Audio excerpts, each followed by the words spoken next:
Tinawag na Operation Epic Fury ang operasyon na ginagawa ng Joint Forces ng Amerika at ng Israel laban sa bansang Iran. At nakita natin ang resulta ng fury o ng puot ng mga bansang ito na halos napakadaming bomba ang bumagsak sa bansang iyon at siyang pumatay sa kanilang pinakapinuno.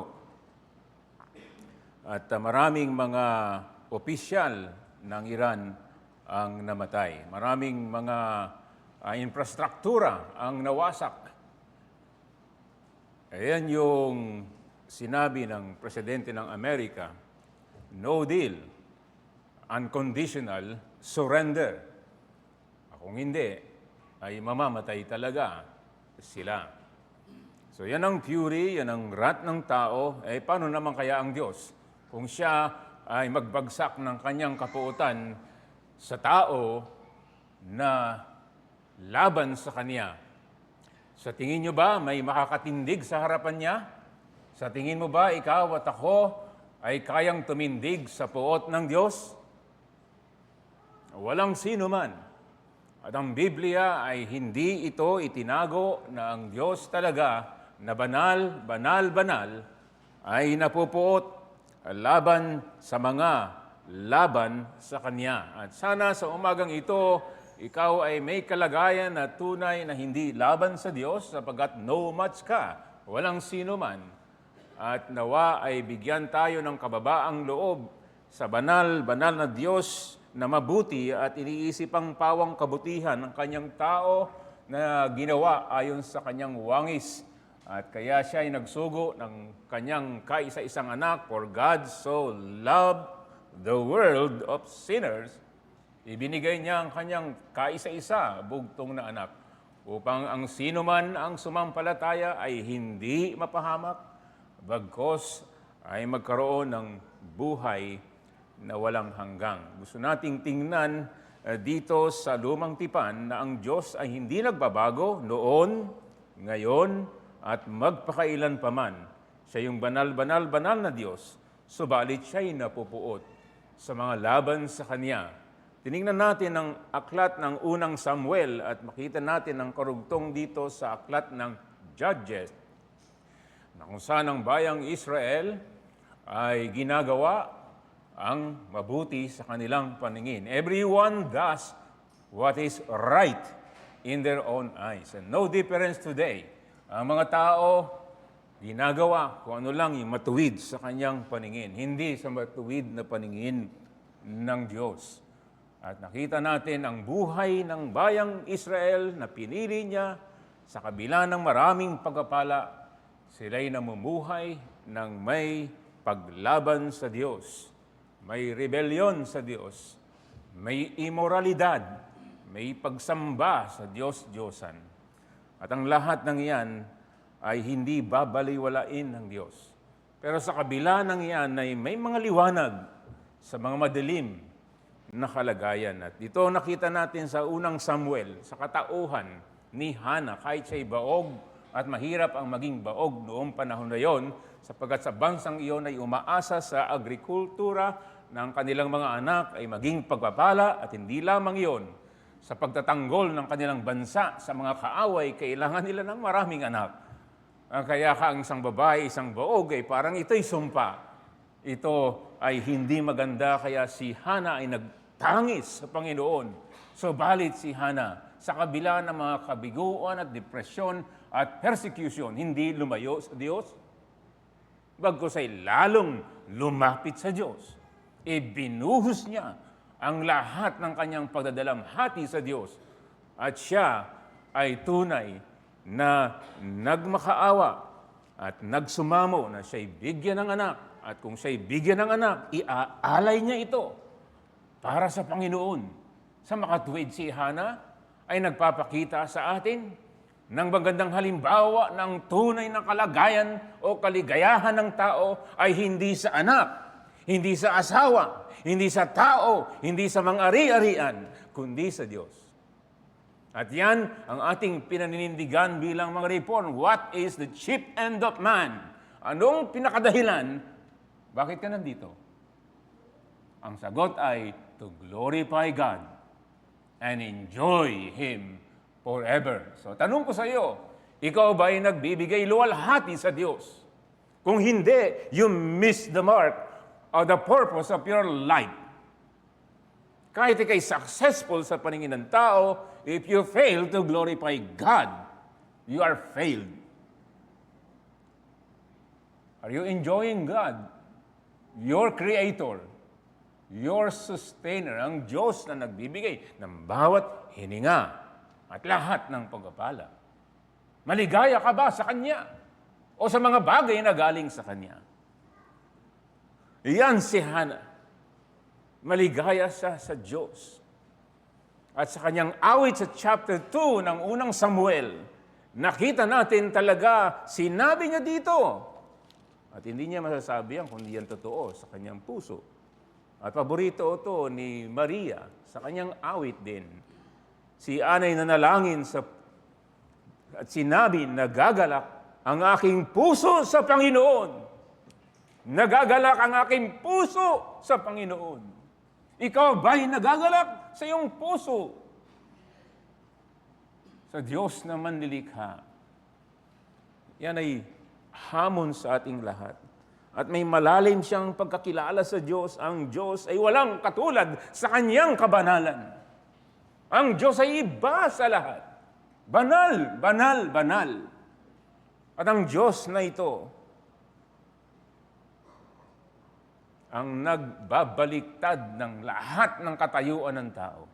Ang nagmamataas, kaya niyang ibagsak. Nagpapakababa, kaya niyang itaas. Makabaog, kaya niyang bigyan ng anak. Ang Panginoon, ang dahilan ng kadukhaan, pero siya din ang nagbibigay ng kayamanan. Ang Panginoon, ang kayang magbaba sa lahat ng sa katungkulan, o maglagay sa katungkulan. Sinabi dito, ang Panginoon sa verse 6, ang pumapatay at bumubuhay. Ibig sabihin, ang Diyos na ito, na Diyos natin, na hari ng mga hari, at hukom ang soberano sa lahat. Ang karugtong nito sa verses 12 hanggang katapusan, i-summarize natin ito at ang pinaka-sentro dito ay sa verse 30 na binasa sa atin kanina. At basahin uli natin. At gusto ko sana ay challenge you, yung pinakakalahati noon, i-try to memorize. Maganda ito na inyong alalahanin sa lahat ng araw ng ating buhay. Verse 30, kaya't ipinahahayag ng Panginoong Diyos ng Israel, aking ipinangako ng iyong sambahayan at ang sambahayan ng iyong ama ay lalakad sa harapan ko magpakailanman. Ngunit ipinahayag ngayon ng Panginoon, malayo sa akin, sapagkat, ito na, at ito ang mensahe ngayon, sapagkat ang mga nagpaparangal sa akin ay aking pararangalan. At ang mga humahamak sa akin ay mawawalan ng kabuluhan. Ito ang banal na salita ng Diyos. At ulitin ko uli, ang nagpaparangal sa akin, sabi ng Diyos na banal at makapangyarihan sa lahat, ay aking pararangalan. Ang humahamak sa akin, itiyak na hahamakin din at mawawalan ng kabuluhan ang iyong buhay. He who honors me, I will honor. Mga kapatid, mga kaibigan, ikaw ba ay may confidence sa iyong sarili na iyong pinaparangalan ang kataas-taasan at kabanal-banalang Diyos, ang ating Panginoon na hari na mga hari, sa iyong personal na buhay? Maaari mo bang masabi na pinaparangalan ko ang aking Diyos na banal at soberano sa lahat? Ito ang pangako niya na pararangalan niya rin ayon sa kanyang biyaya at ayon sa kanyang pamaraan. At may babala dito, nakita natin, May babala dito sa mga hindi nagpaparangal sa Diyos na mabuti sa iyong buhay, sa lahat ng panahon ng iyong buhay. Hindi mo po pwede siyang itsatapwera o baliwalain o ilagay sa margin. Kumbaga sa aklat, andito lang, marginalize. Margin, hindi pwede. Siyang sentro ng ating buhay. Siyang sentro ng buong universe. Si Yesu Kristo ang sentro ng buong nilikha. At sa aklat na ito na ating binasa, may contrast dito. May pagkakabaligtad, may pagkakaiba, may contrast. At yan ang gustong makita ng Diyos. Na may contrast kay Ana o Hana at sa kanyang anak na si Samuel na tunay na nagagalak sa Diyos at sumasamba sa Diyos at tunay na lumalago sa biyaya ng Diyos, sa paglilingkod at pagsamba. Ang contrast, yung anak ng punong paring si Eli o Eli, na si Hopni at Pinehas, na sa kabila na sila'y mga pari din at may mga pribilehiyo doon sa sanctuaryo ng Shiloh, parang iglesia, gumagawa ng mga gawain ng paglilingkod sa banal na Diyos. Subalit ang puso ay malayo sa Diyos. Maring sa nguso ay malapit, ang puso ay malayo sa Diyos. Kung kaya't makikita natin ang paratang ng Diyos at ang paghatol ng Diyos sa mga mapagkunwari ng pagbabaliwala, ng paglapastangan sa mga banal na gawain ng Diyos at sa Diyos mismo. At yan ang challenge sa iyo at sa akin sa umagang ito. Ang mensahe, ang nagpaparangal sa banal na Diyos ay pararangalan niya rin. Ang mga humahamak sa Panginoong Diyos ay hahamakin din at mawawalan ng kabuluhan ang kanyang buhay sa harapan ng Diyos at ng mga tao. So nais kong tanungin ka heart to heart, sa puso, wala ka sa ibang lugar ngayon, andito ka. Sapagat ang Diyos ay soberano, mga bata at kabataan at matanda, dinala ka ng Diyos upang hamunin ka sa araw na ito, sa oras na ito. Parangalan mo ang iyong manilikha sa iyong buhay. Purihin mo siya, sambahin mo siya ng may katapatan. At lalo na sa mga naglilingkod, ito'y pribilehiyo lamang. Hindi tayo maaaring maging mapagkunwari sapagkat siya'y namumuhi. Ang Panginoon ay nagpaparusa. Kaya tayo nawa ay bigyan ng kahabagan ng Diyos ng pagpapakumbaba at tunay na pagtitiwala na sapat ang biyaya ng Diyos.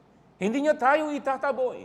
Ang banal na Espiritu Santo ng Diyos ang siyang tutulong sa atin upang tayo ay magpapakababa ng may pagsisisi at pagbabalik loob sa Diyos.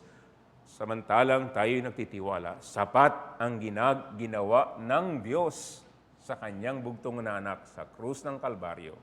Kaya ang Panginoon mismo nagsabi, "My grace is sufficient for you." Nawa mga kapatid, magalak tayo sa ating Diyos. Ngunit tayo din ay mabigyan ng babala. Huwag kayong masanay na pupunta lang sa iglesia, pagkatapos uuwi na. Kailan babalik? Sana makabalik uli. Ika-4 na utos ng Diyos yon. Hindi ito optional. Ito ay batas niya. Pero ito dapat ang tugon ng mga taong binigyan ng biyaya niya ng may pagpapasalamat upang tayong lalong lumago sa biyaya at karunungan ng Panginoon. So may babala din sa atin. Huwag tayo maging kampante, naglilingkod ka at gumagawa ka at nagsisimba ka. Okay ka na sa all right? Alam ng Panginoon ng kalagayan, ng kaibuturan ng ating puso. Hindi niya kailangan ng MRI. Hindi niya kailangan ng mga modernong teknolohiya. Kagaya ng Israel and America, kahit andun ka sa kailaliman ng bunker, alam nila kung nasaan ka. Mas lalo ang Diyos na soberano sa lahat. Kilala ka niya. Kilala niya ako. Kaya sa umagang ito, may 2 punto sa verses 11 to 26 na ang kalapastanganan laban sa Kanya ay talagang laban siya doon. Sa mga lapastangan na laban sa Diyos, siya ay laban doon. Pero sa kalahati, mayroong mas matindi, may kaparusahan ang banal na Diyos. Sa mga lapastangan laban sa Kanya. Hindi niya babaliwalain ang ating kalapastanganan sapagkat siya'y banal, banal, banal. At siya'y nagbigay ng Kanyang kaisa-isang anak na nagsakripisyo upang tayo ay tumigil sa ating mga kahangalan ng kalapastanganan laban sa Kanya at mapalitan ito ng kababaan ng loob, pagsisisi at pananampalataya at patuloy na paglilingkod habang tayo'y may hininga na pribilehiyo lamang ang lahat ng ito. Sa mga bata, mga kabataan, pribilehiyo nandito kayo. Pribilehiyo na kayo ay dalhin dito sa lugar upang kayo'y huwag lumaki ng mga lapastangan. Mga kabataan, alam niyo ang hamon sa panahon ng inyong kabataan na para bagang hawak mo ang iyong kinabukasan. Hindi totoo yan. Hawak ng Diyos ang iyong future, ang iyong lakas. At mga seniors na kagaya ko, alam naman natin na iilan na lamang ang natitira sa atin, di ba? O gugulin natin ito sa pagparangal at tayo mabigyan ng babala dito. So number 1, makikita natin dito sa verses 11 hanggang 26, una sa lahat, dito yung contrast ang gusto ko makita natin na kinamumuhian ng Diyos sa verse 12. Itong mga anak ni Eli, na si Hopni at Pinehas, na sila ay may pribilehiyo na andon sa sanctuaryo, naglilingkod sa banal na Diyos. Sila ay mga pari na dapat ay gabay sa mga tao ng Diyos. Gabay upang sila'y lumakad ng may katuwiran, matuwid, at may kabanalan at may pagpapakababa sa pagsunod at pagsamba sa Diyos. Mas matindi dito ang kanyang hinihingi sa bawat isa na naglilingkod sa Kanya. Bagamat yan din ang hinihingi sa lahat. Anong sinabi ng salita ng Diyos sa verse 12 tungkol sa mga anak ni Eli na may pribilehiyo pero hindi nila ito pinahalagan? Sabi sa verse 12, ang mga anak ni Eli ay mga lapastangan. Wala silang pakundangan sa Panginoon. Ano kaya't sabihin sa iyo yan? Ikaw, lapastangan ka. Ikaw, wala kang pakundangan sa Panginoon. Ang sakit nun, di ba? Ang pangit, hindi maganda na ikaw ay pagsabihan ng ganyan. Pero ang Diyos mismo, inilagay sa Biblia upang mabasa ng lahat ng mambabasa sa lahat ng kasaysayan na may taong mga ganito na may binigyan ng pagpapala ng pribilehiyo ng Diyos. Binaliwala nila ang kabutihan ng Diyos. Mga lapastangan at walang pakundangan. Mabigat ito na salita na binaliwala nila. Sinabi ng mga komentaryo kagaya ng MacArthur Study Bible na itong mga anak ni Eli na si Hopni at Pinehas ay walang personal na karanasan o experience sa banal na Diyos. At sila ay walang pakikisama, fellowship sa tunay at buhay na Diyos. Walang personal. So maaaring kasalamuha sa mga tao ng Diyos, kagaya ng church. Maaaring masaya ka sa iyong mga kaibigan, mga friends na sumasamba. Pero nandito tayo hindi para sa friends at mga kamag-anak. Nandito tayo para sambahin ang kamanal-banalang Diyos. Kung meron kang maling mga dahilan kung bakit ka narito, dapat i-correct mo yan, ituwid mo yan. Ang ating Diyos ay nag-utos sa atin na siya'y sambahin. Pero ito'y dapat ang tugon ng mga nilikha niya, mga abo lamang, at babalik sa alabok. Subalit pinagpara ng marami sa kahabagan at biyaya ng Diyos. Kaya ang pagsamba sa Kanya ay tugon ng may kababaan at pagkapasalamat sa Diyos.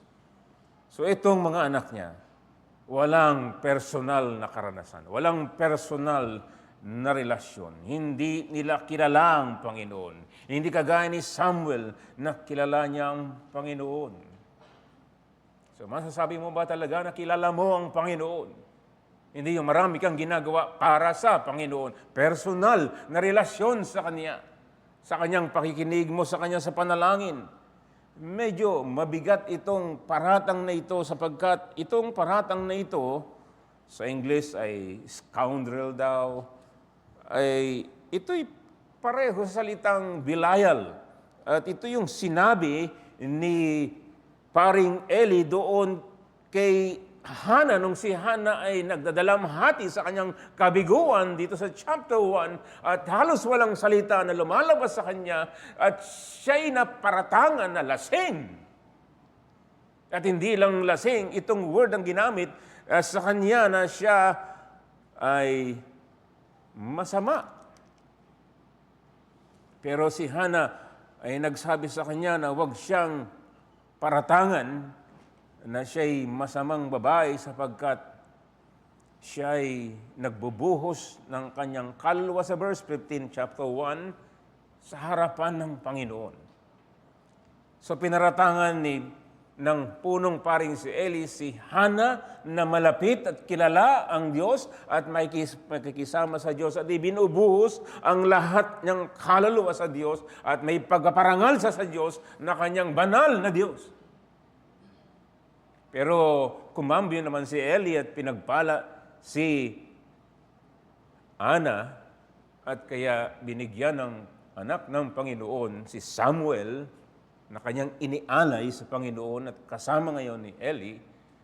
At ngayon, nakikita natin ang tunay na mga makasalanan, ang mga bilayal, ang mga scoundrels sa English, walang kabuluhan, ay mga anak niya mismo.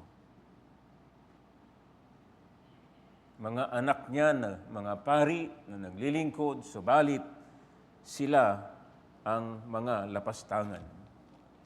Alam niyo, hindi magandang salita yan dahil sa bagong tipan, sa New Testament, sa 2 Corinto 6 and verse 15, yan ang pinangalan kay Satanas. Si Kristo ba at si Belial pwede magsama? Hindi. Kaya mabigat itong paratang na ito ng Diyos mismo sa mga anak ni Eli, sons of Belial. Masasama. Sabi dito sa Tagalog, walang pakundangan, mga lapastangan. Paano pinakita ang kalapastangan ng mga anak na ito? Sa verse 13 to 17, nabasa natin dito, mga paring ito ay mga matatakaw at mga tamad. Ang sinabi diyan, doon sa mga naglilingkod ng handog na alay, lumalapit ang pari habang ang laman ay pinakukuluan at na may hawak na kamay ng pang-init yung trong para kunin ito bilang pag-aalay sa Panginoon. Inilalagay niya sa kawali ang kawa at sa kaldero ang palayok at lahat ng mahango na pantusok ay kukunin ng pari para sa kanyang sarili. Gayon ang ginagawa nila sa Shiloh, yung lugar na banal na lugar ng pagsamba. Bukod dito, bago nila sunugin ang taba, lalapit ang lingkod ng pari at sasabihin sa lalaking naghahandog, bigyan mo ng maiihaw na laman ng pari sapagat hindi siya tatanggap mula sa iyong lutong laman, kundi hilaw. Kung sabihin ng lalaking sa kanya, susunugin muna nila ang taba at saka kakumuha ng gusto mo, ay sasabihin niya, hindi. Dapat mong ibigay na ngayon. Kung hindi, kukunin ko ng sapilitan. Ganyan kasama itong mga leader na ito na dapat ay may kabanalan sa pangunguna, pero sila ay mga masama. Hindi lamang yan. Sa verses 17, tingnan niyo yung sinabi mismo dito ng kaya't ang kasalanan ng mga kabataang ito ay napakalaki sa harap ng Panginoon. Sapagkat, ano daw? Winalang kabuluhan ng mga tao ang handog ng Panginoon. Ito'y banal na gawain sa lumang tipan sa kanilang pagsamba sa kabanal-banalang Diyos. Mga gawain para sa Diyos. Winalang bahala. Isipin natin kung paano natin ginagawa ito sa panahon ng ating pananambahan sa harapan ng Diyos. Ang bawat isa ay magsiyasat sa harapan ng Diyos. Paano natin binabaliwala ang banal na pagsamba at gawain para sa Panginoon?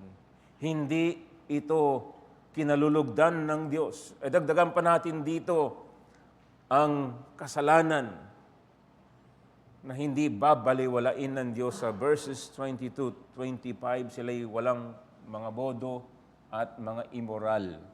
Tingnan mo yung kasalanan, dugtong-dugtong talaga eh. Kung wala ka sa Panginoon, kung malayo ang puso mo sa Panginoon, magagawa mong lahat.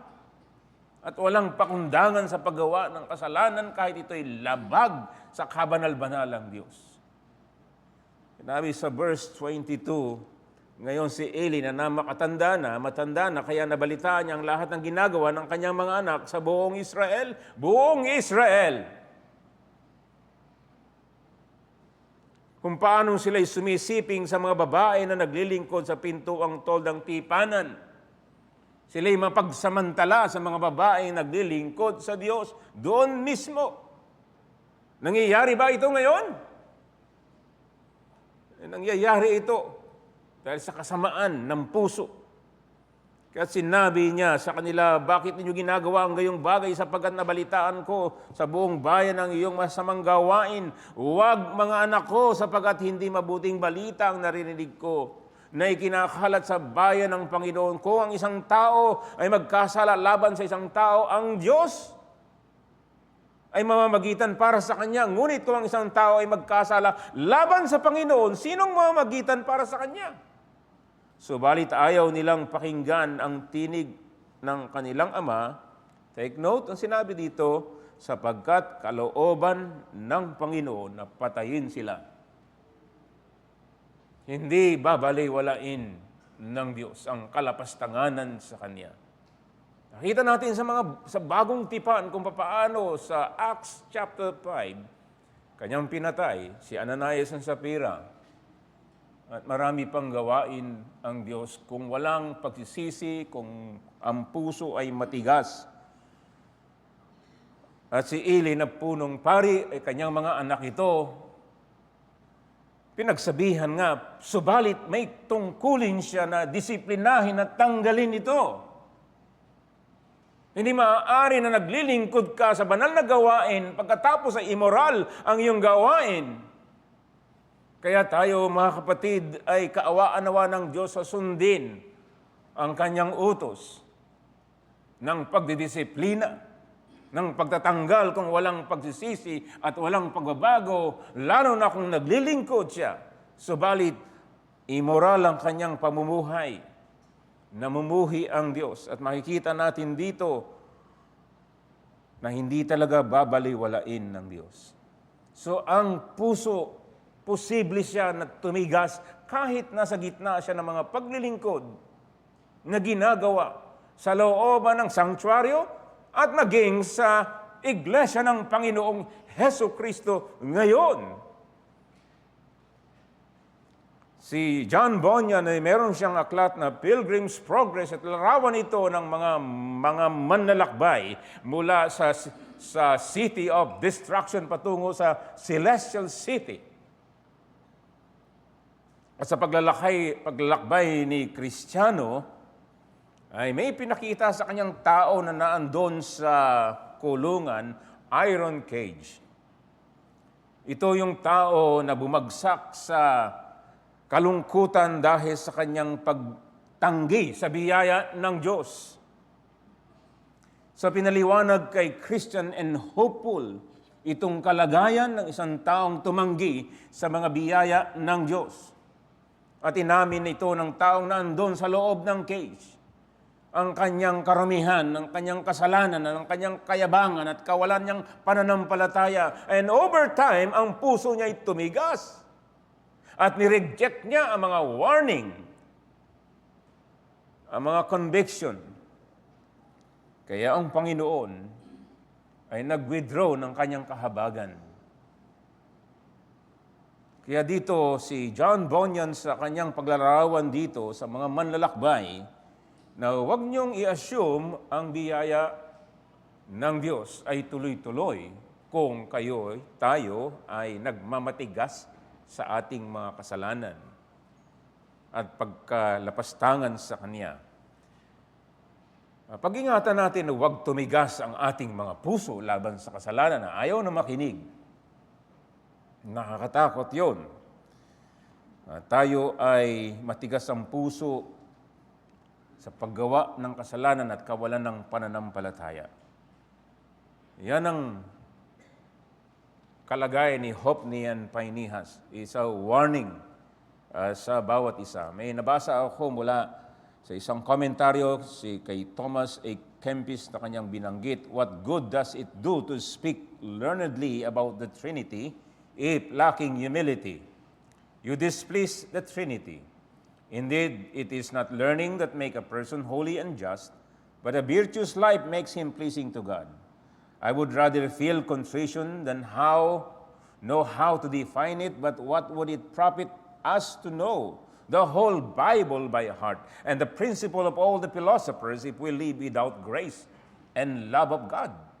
A vanity of vanities, and all is vanity except the love of God and serve Him alone." Another commentator, William Blake, sinabi niya, anong pakinabang ng matalino at masalimuot na pagsasalita tungkol sa Trinidad kung ang kakulangan ng kababaang loob na iyon ay ikinakasama sa Trinidad. So, just sa Tagalog, at ito yung sinabi ni William Blake, ang mga lalaking may tiwaling pamumuhay na nasa pamumuno ng relihiyon na walang hiya sa kanilang kalaswaan ay may nakabababang epekto sa moral at pamumuhay ng buong pamayanan.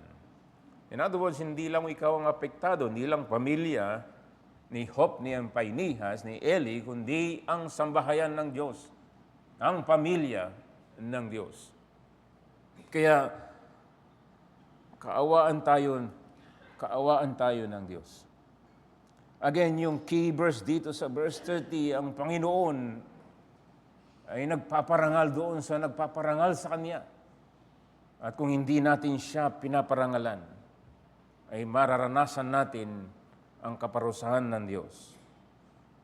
Ang lalaking nagparangal sa Diyos, sinabi ni Blake, ang lalaking itinuturing na walang halaga ang pansariling interes, kundi buong pusong nagsikap na sundin ang kalooban ng Diyos at gawin ang kanyang gawain at nagsusumikap sa pribadong buhay at sa paglilingkod publiko upang maisakatuparan ng dakilang tuntunin ng kanyang kaharian, katarungan, awa, pag-ibig sa Diyos at pag-ibig sa kapwa. Sila ang mga lalaking pinarangalan ng Diyos. Sila ang mga lalaking ang gawa ay nanatili. Sila ang mga lalaking ang mga pangalan ay kumikislap na walang hangal hanggang dangal, at mula sa kanilang halimbawa at mga nagawa ay humuhugot ng inspirasyon at lakas loob ng mga kabataang puso sa bawat sumusunod na henerasyon. At yan ang makikita natin sa contrast, sa kabaliktaran ni Samuel, na siya'y naglilingkod sa Diyos, na siya'y lumalago sa biyaya ng Diyos. Sa verse 11, compare mo yan sa chapter 3, verse 1, siya'y naglilingkod sa Panginoon. Yan ang kabaliktaran na kung saan siya sa verse 21 ay lumago sa presensya ng Panginoon. Lumalago sa presensya ng Panginoon. At sa verse 26, anong sinabi ng salita ng Diyos, si Samuel ay patuloy na lumaki sa pangatawan at gayon din sa pagbibigay lugod sa Panginoon at sa mga tao. Pagbibigay lugod sa Panginoon, una sa lahat, at sa mga tao. O nawa, ito ang leader na itindig ng Panginoon dito sa Cubao Reformed Baptist Church at sa mga mananampalataya na miyembro na hindi lang mailagay ang pangalan dito sa aklat natin, kundi nagbibigay lugod sa Diyos na mahabagi na nagliligtas at nagbibigay ng lahat ng ating pangailangan at nangako na hindi tayo iiwanan o pabayaan man. Magbigay lugod tayo sa Kanya, mga kapatid, sa tulong ng banal na Espiritu Santo at sa ating kapwa, sapagat yan ang utos ng ating dakilang Diyos. So yan ang contrast. At nakita natin dito, talaga ang Panginoon ay namumuhi siya sa kalapastanganan laban sa Kanya. Sa pangalawa, sa verses 27 to 36, may kaparusahan. Hindi pwedeng baliwalain ito. May kaparusahan. Pero sa kalagitnaan ng kaparusahan at kahatulan, ay laging may liwanag ang Panginoon. Ang biyaya ng Diyos, ang ebanghelyo ng Diyos, maging dito, tingnan mo dito sa verse 27, dumating kay Eli ang isang tao ng Diyos at sinabi sa kanya, hindi natin alam kung sino ito.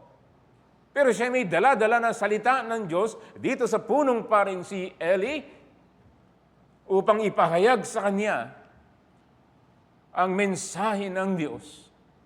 At sa ating kapanahunan, ang salita ng Diyos ay dumadating sa ating sa iba't ibang paraan. Yun ay habag ng Diyos. Yun ay biyaya ng Diyos. Upang hindi tayo tuluyan na panghinaan ng loob, kaya kagaya ng tao sa Pilgrim's Progress na andoon sa iron cage, sa kanyang deep, deep depression. There is hope in the gospel of the Lord Jesus Christ. Dahil ang aklat na ito ay transition mula sa judges patungo sa monarchy. Makikita natin sa susunod na pag-aaral kung paano ititindig si Haring Saul, yung unang hari ng Israel. Pero kapos, at tumitingin sa hari na malapit sa puso ng Diyos, si Haring David.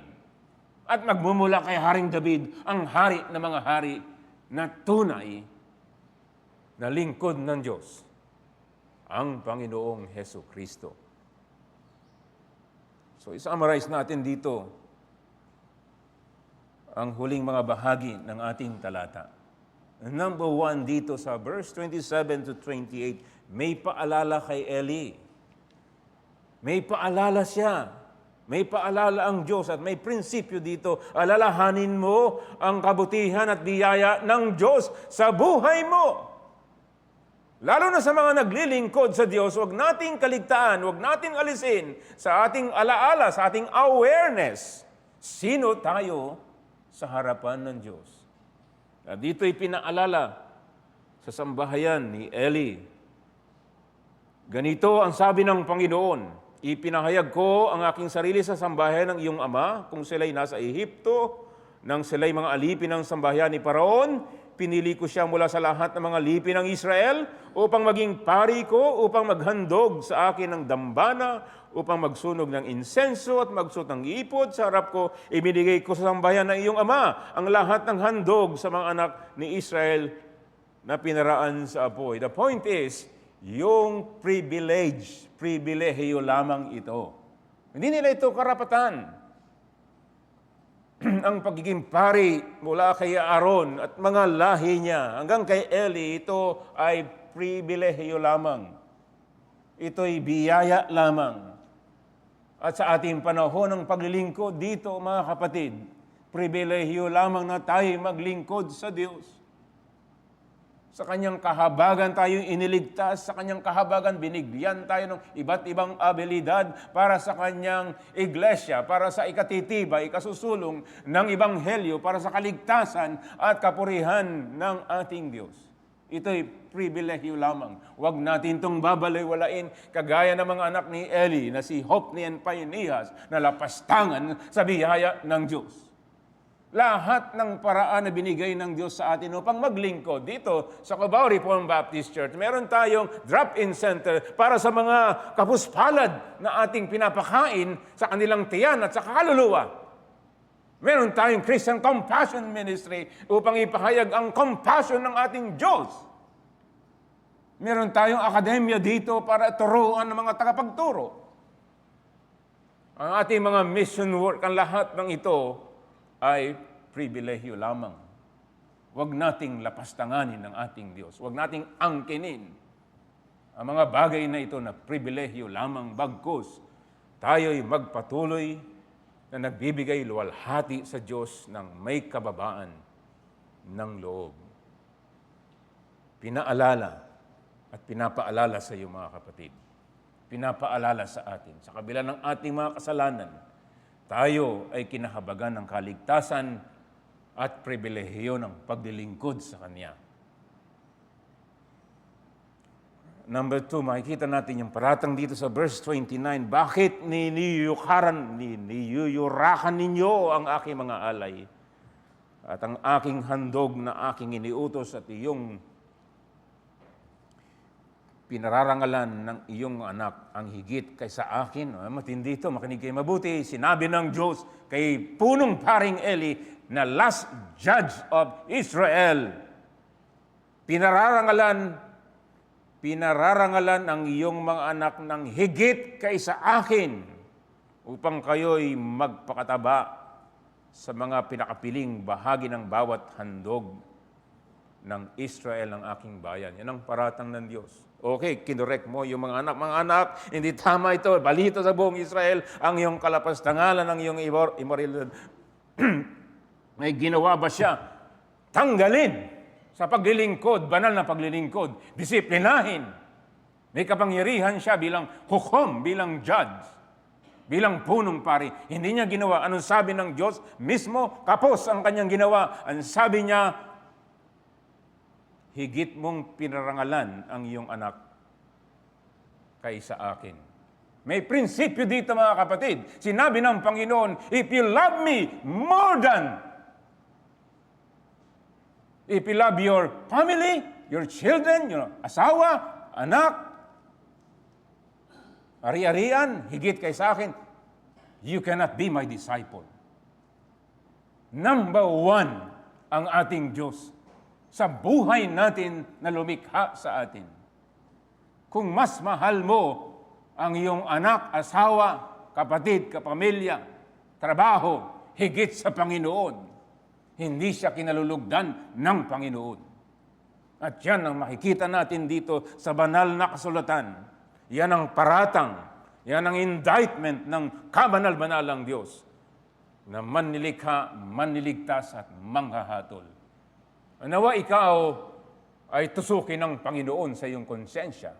Kung meron kang mas mahal kaysa sa kabanal-banalang Diyos. Kung meron kang mas mahal kaysa sa Panginoong Hesus Kristo na nagmamahal sa atin at ibinigay ang lahat-lahat upang tayo matubos at maligtas at dalhin sa bagong langit at bagong lupa na wala ng pagluha. Kung meron kang iba na nagpapaikot sa iyong buhay, now is the day of grace. Magsisi ka, magbago ka. Si Jesus ay nagsabi, come to me, all of you who are tired. Bibigyan ko kayo ng kapahingahan. Ganyan kayaman ang awa ng Panginoon sa mga makasalanan. Sinabi niya, John 10 verse 10, ako'y naparito upang bigyan kayo ng buhay. Ang tunay na buhay, naparito ko para sa makasalanan. Hindi para sa mga matuwid. Number 3, hindi nagbabago na prinsipyo. Sa verse 13 na binasa natin, yung pinakasusi dito na nagpaparangal sa akin ay aking pararangalan. Yan ang prinsipyo na hindi nagbabago. Nawa ang Panginoon ang siyang tumulong sa ating lahat sa natitirang nating buhay ng pagsisisi, ng pananampalataya, ng pagtugon, ng paglilingkod ng may katapatan.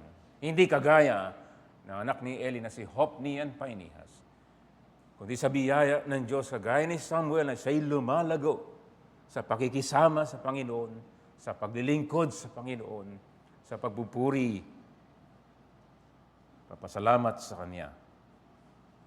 At ang hatol dito sa 31 to 36, basahin niyo na lamang ito sa inyong personal na pagbabasa na kung saan ang kapangyarihan ng pagiging pari sa Kanyang linya na biyaya lang ng Diyos ay pinutol ng Diyos.